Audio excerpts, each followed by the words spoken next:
Recording in progress. Mas Parta silakan.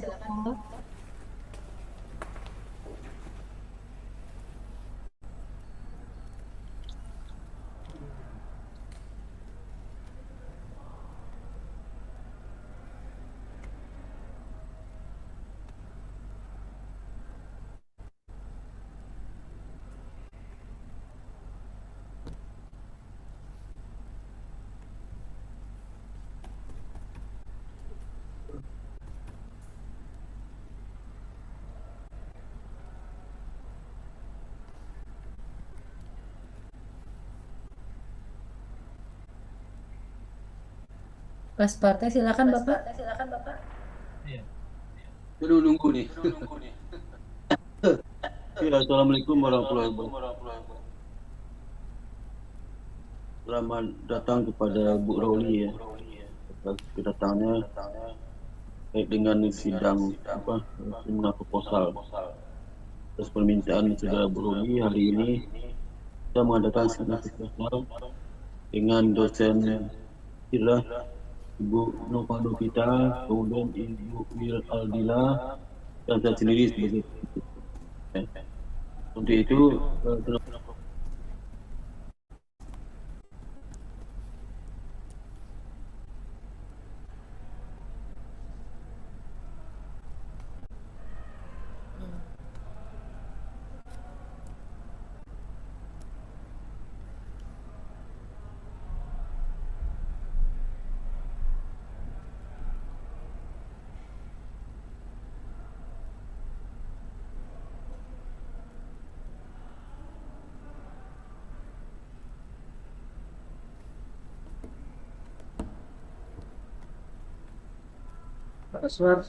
Suaranya hilang.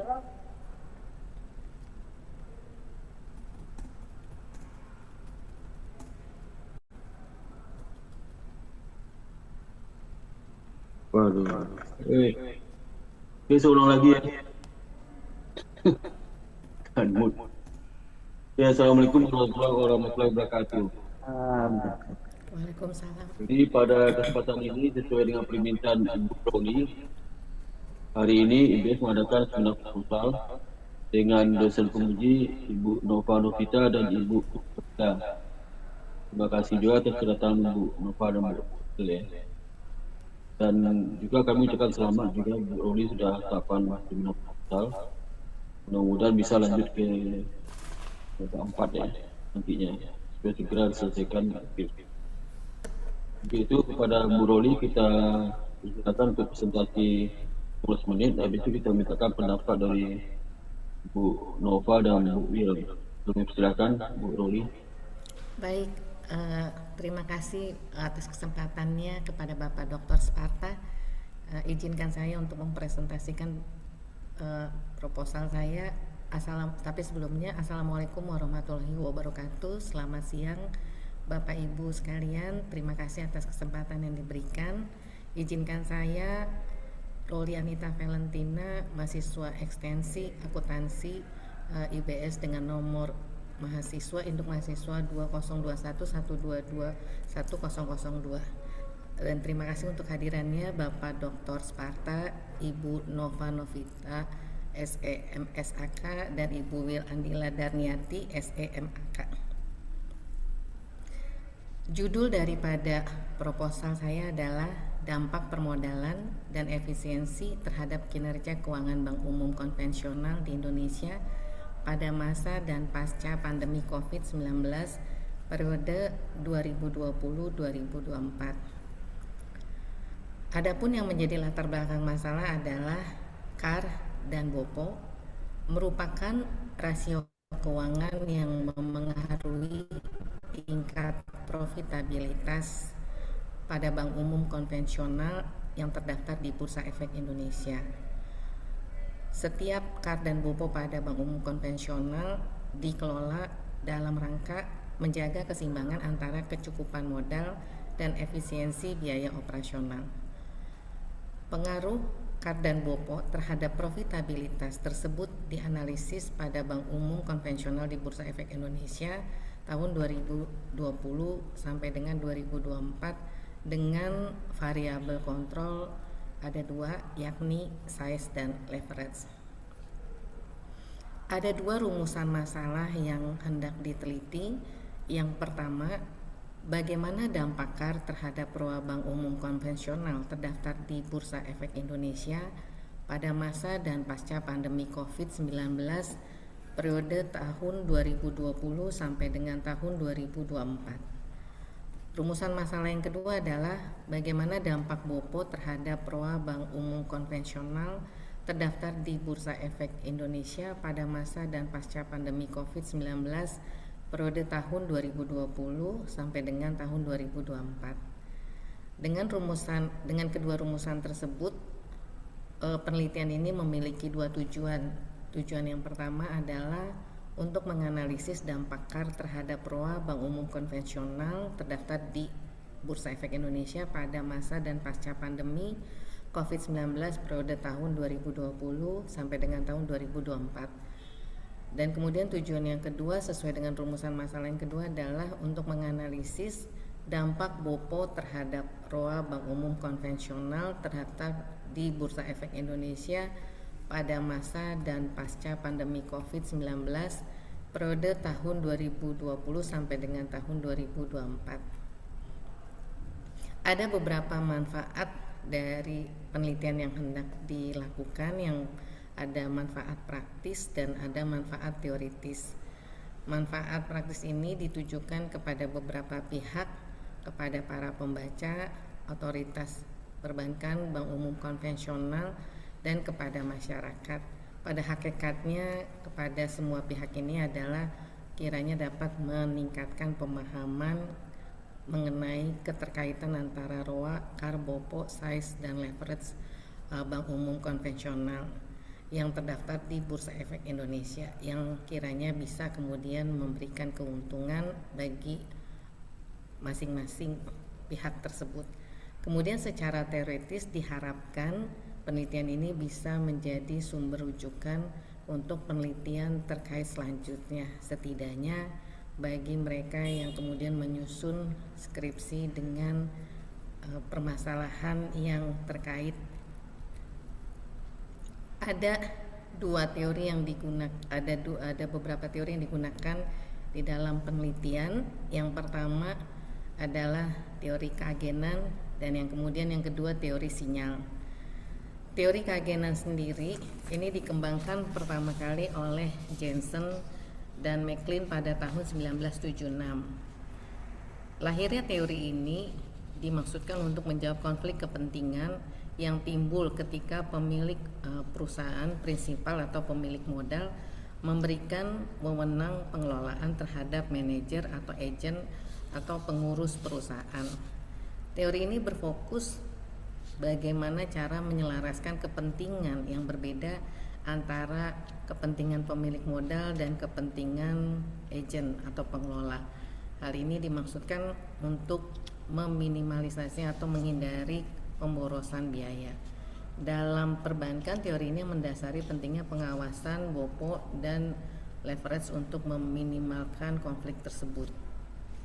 Kemudian teori yang kedua adalah teori sinyal. Teori ini diperkenalkan oleh Michael Spencer pada tahun 1973 dalam studinya tentang pasar tenaga kerja yang kemudian dikembangkan ke bidang keuangan oleh Ross pada tahun 1977.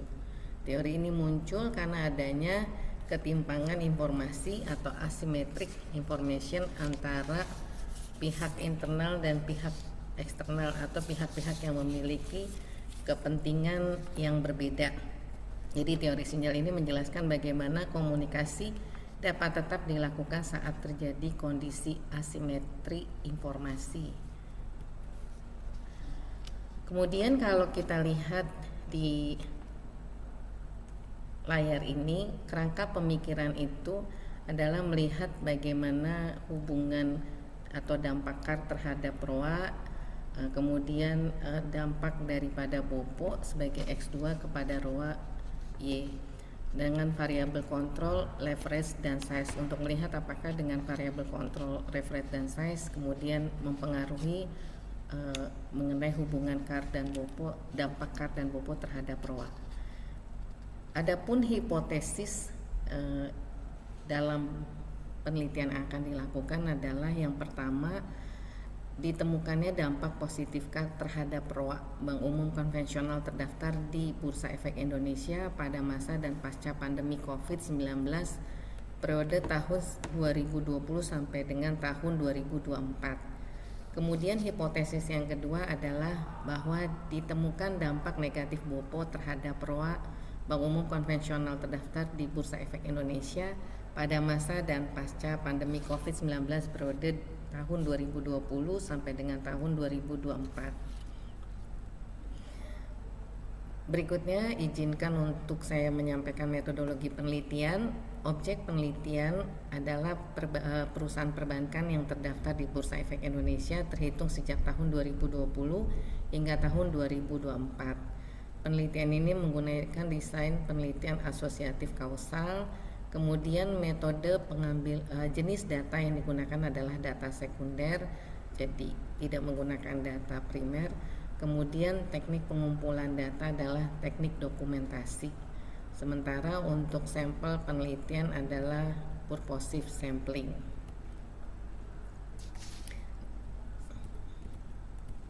Dan ini adalah daftar variabel.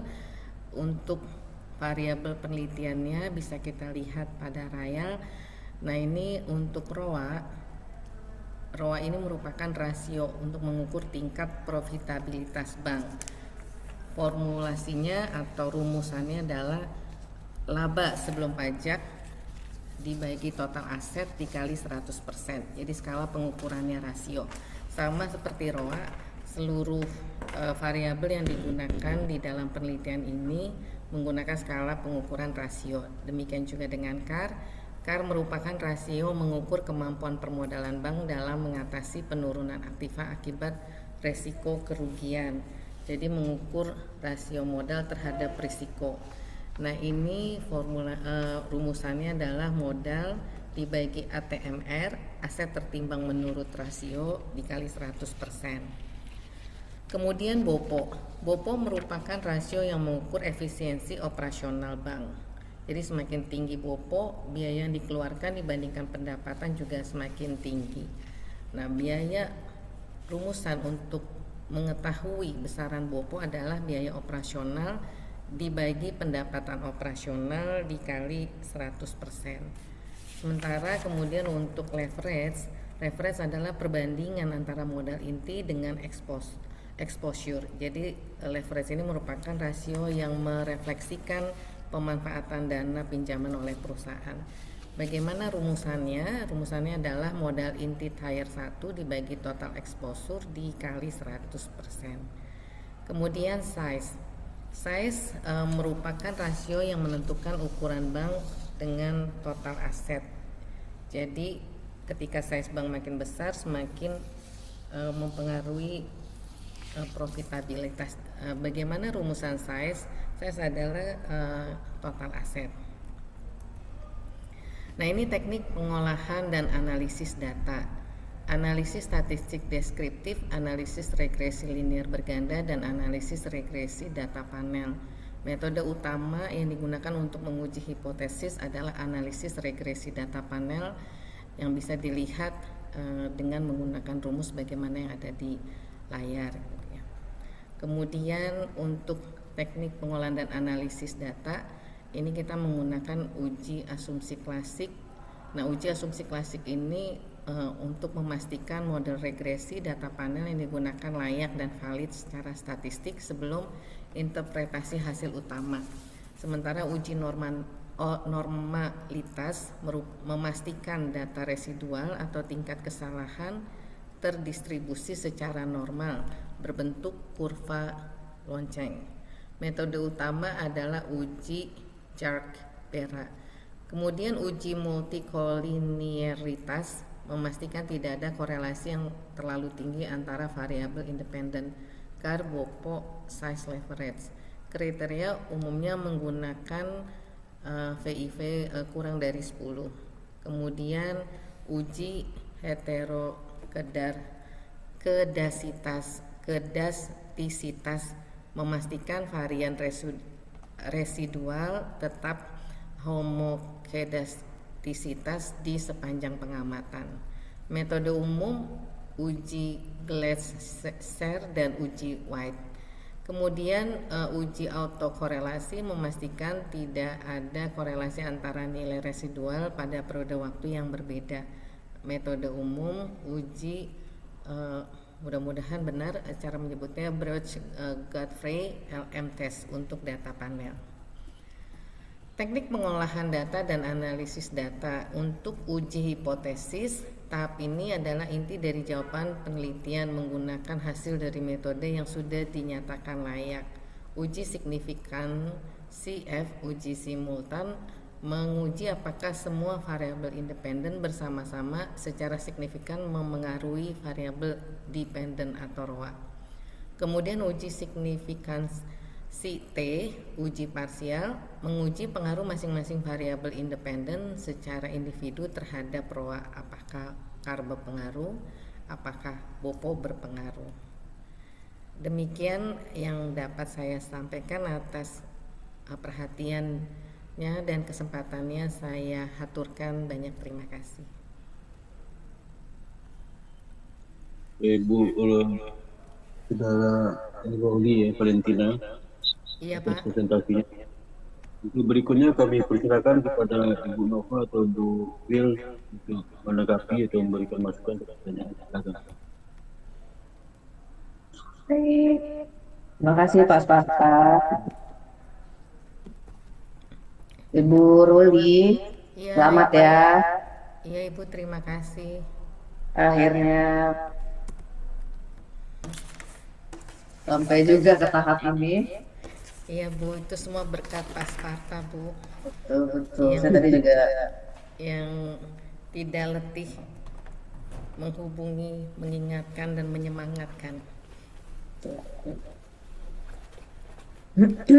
untuk pada dasarnya dari saya sih oke ya Bu. Terus ya, kalau dari penjelasan tadi sudah sangat rumput sekali. Kita pun dengerinnya enak gitu ya, seperti kayak di Minambo ini gitu. Jadi jelasannya enak, clear, pemahamannya terlihat dari narasinya terlihat bahwa Ibu Ruli menguasai apa yang ditulis di sini. Jadi paling ini nih tadi di mana nih Bapak?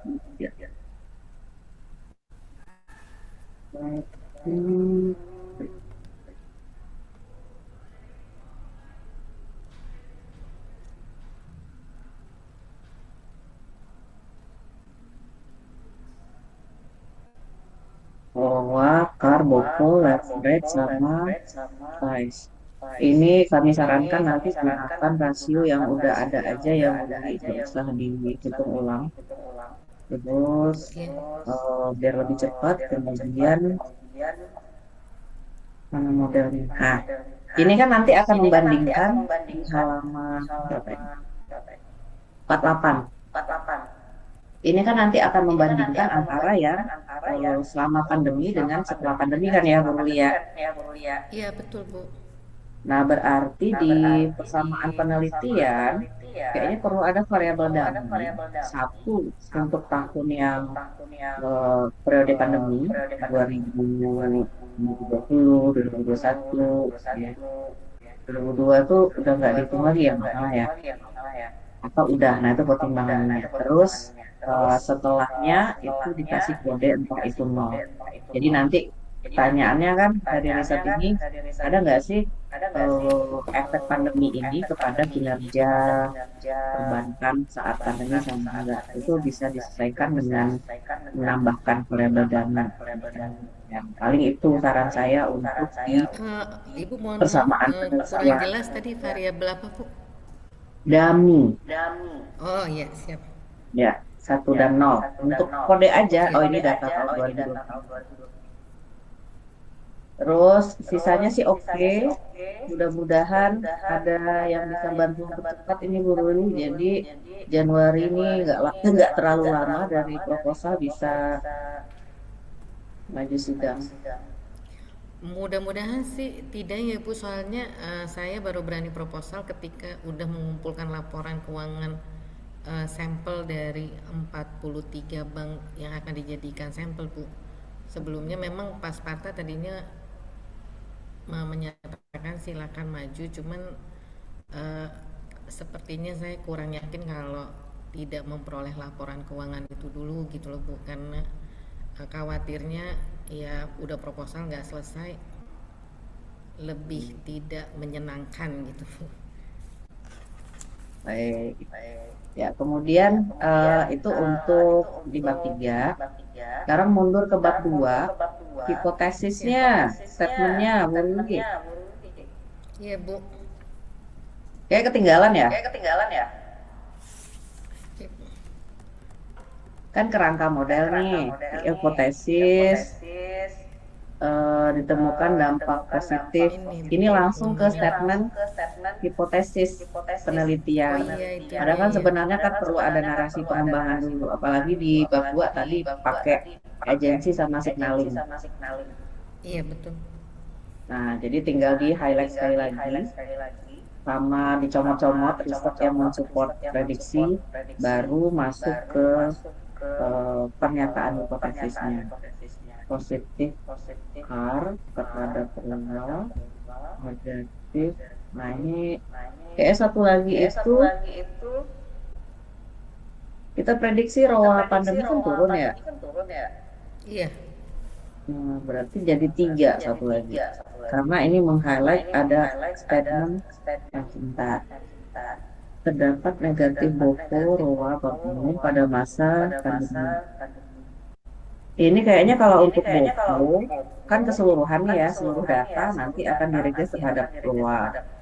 Kayaknya nggak Iya. perlu dimasukkan aspek pada masa dan pasca pandeminya. Sampaikan aja Oh ada siap. dampak negatif Boko terhadap profitabilitas. Sebentar, Boko berarti efisiensi kan ya? Kita ganti sama efisiensi terhadap profit. Kar permodalan terhadap profit. Baru yang ketiga nanti terdapat perbedaan tingkat profitabilitas bank pada masa dan pasca pandemi. Selesai. Jadi yang dummy tadi langsung bisa diutilize untuk memunculkan apa sih nanti fenomenanya pada saat pandemi sama pasca pandemi. Itu masukannya untuk memperkuat narasi di hipotesis. Siap. Demikian Pak Sparta dari saya.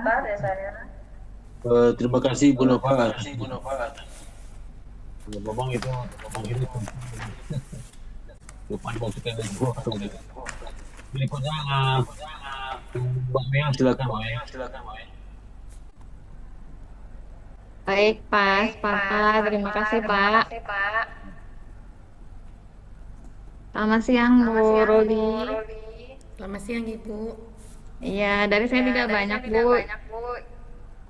Izin menambahkan ya, Bu Nova. Yang pertama di bab 1, di bagian latar belakang, mungkin dapat ditambahkan lagi di setiapnya ya, Bu ya. Siap. Soalnya sini masih kurang terlihat ya riset gap untuk penelitian ini. Nah, itu untuk yang di bab 1.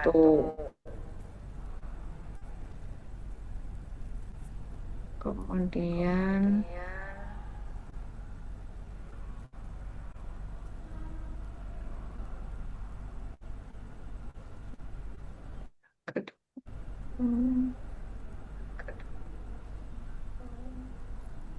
tadi hipotesis sudah disampaikan juga oleh Bu Nova.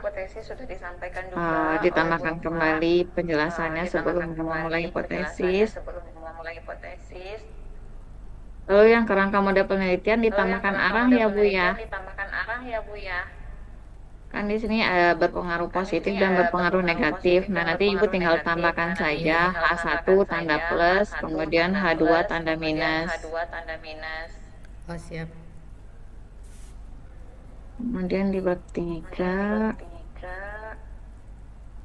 sumber-sumber rumus jangan lupa ya Bu, misalnya ROA, kan laba sebelum pajak dibagi total aset kali 100%. Nah, ini rumusnya Ibu ambil dari mana? Oh. Bisa. kemudian CAR dan seterusnya itu dicantumkan sumber rumusnya, Bu. Jadi yang terakhir,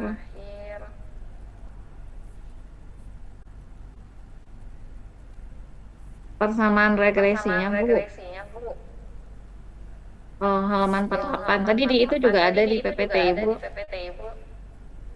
Ya, yang Bu. persamaan regresi. Nah, ini X1, X1-nya Ibu nanti ganti aja jadi CAR.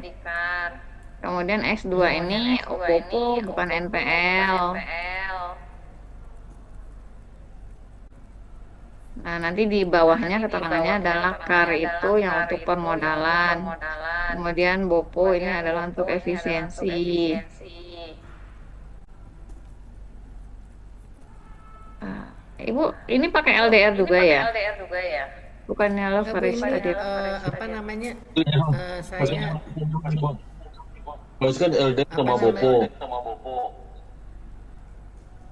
Sebelumnya nggak ada apa, nggak ada Ibu, kan nggak memang ada ini agak NPL. keliru Bu nulisnya. Ya, Apa? nanti di ini aja Bu diperbaiki aja persamaan regresinya sesuai dengan variabel yang digunakan. Dan terakhir, sudah itu saja Bu dari saya. Sudah Pak Sparta, terima kasih Pak. Terima kasih dulu. Lagi masukannya, Bu Roli tolong kembali ke halaman yang Ya Pak. Yang mana Pak? Raga Pemikiran bab 2. Oh ini Pak. Pemikiran ini. Ini sih Ibu apa breakdown itu gambar kotak yang terkontrol jadi dua kotak ya. Iya Pak. Kotak untuk reference sama kotak untuk state. Kenapa Pak? Jadi kan dua kotak itu. Oh iya Pak. Kotak LDR sama kotak apa itu? Kotak reference sama Oh yang state. variabel kontrol ya Pak. Ya, yang disatukan kotak.